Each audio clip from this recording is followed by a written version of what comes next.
Grabe, sobrang dumi na pala ni baby kon guys. Kailangan na siyang mapaliguan for today's video. Tara, samahan niyo yung kalbo. Ipapatanggal ko muna yung mga libag-libag nito. Nakakita pa ako ng cute na aso. Let's go! Papakarwash muna tayo guys for today's vid. Ayan, ito na yung baby ko. Sa grabe guys. So, ang dumi nun yun.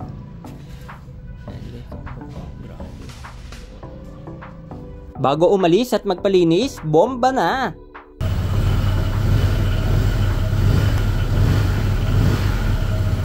Sabay patay muna ng makina, baka mamaya bigla tayong umarangkada, wala tayong pang-abono sa mga nakaparada. Sheesh! Malapit lang naman yung pupuntahan natin guys, tawid dagat lang naman, dyan lang sa may highway.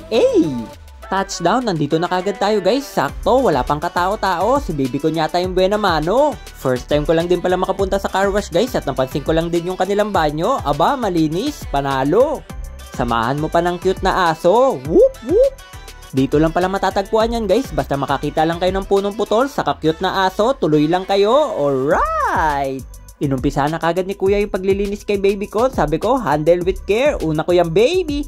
Aba, sige daw, no problem. Kaya binuksan kagad yung electric fan para hindi pagpawisan. Sosyalin. Unang gagawin, hinilamusan.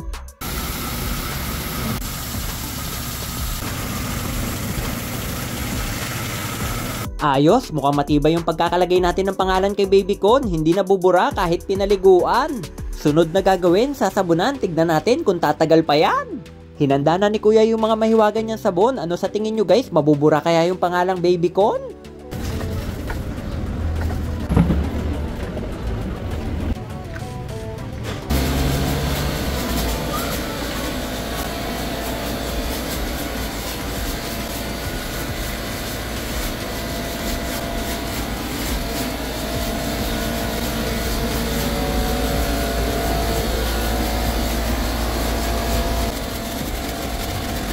Pagkatapos malagyan ng mga icing, sinimulan na ni kuya kuskusin.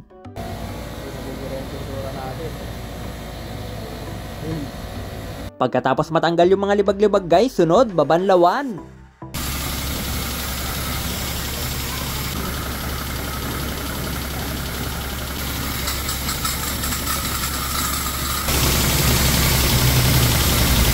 Okay guys, tapos nang maligo si baby con, kailangan na lang patuyuin.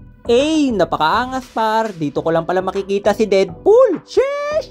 Eto na guys yung before and after. Cameraman, ipakita mo na yan.